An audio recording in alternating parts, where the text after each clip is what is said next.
Hi అండి. సొరకాయ శనగపప్పు కూర చేస్తున్నాను. ఉల్లిపాయ ముక్కలు, కరివేపాకు, నూనె కాగిపోయింది, పచ్చిశనగపప్పు, ఆవాలు, పసుపు తాలింపులోనే వేసుకుందాం.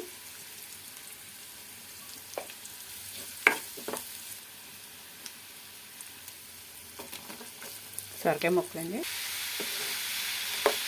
పూర్తిగా కలిసేదాకా కలుపుకోవాలండి. సొరకాయ ముక్కలు కదా త్వరగా కలిపితే త్వరగా మగ్గిపోతాయి.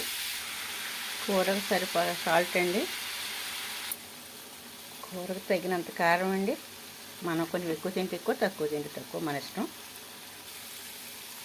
పచ్చిశనగపప్పు అండి, ఇది ఉడకబెట్టిన పప్పే కదా. కూర కొంచెం పూర్తిగా ఉడికిపోయినాక వేసుకుంటే సరిపోద్ది. కూర అయిపోయి వచ్చిందండి. కొంచెం పొడి మసాలా వేసుకుంటే కూర అయిపోయినట్టే.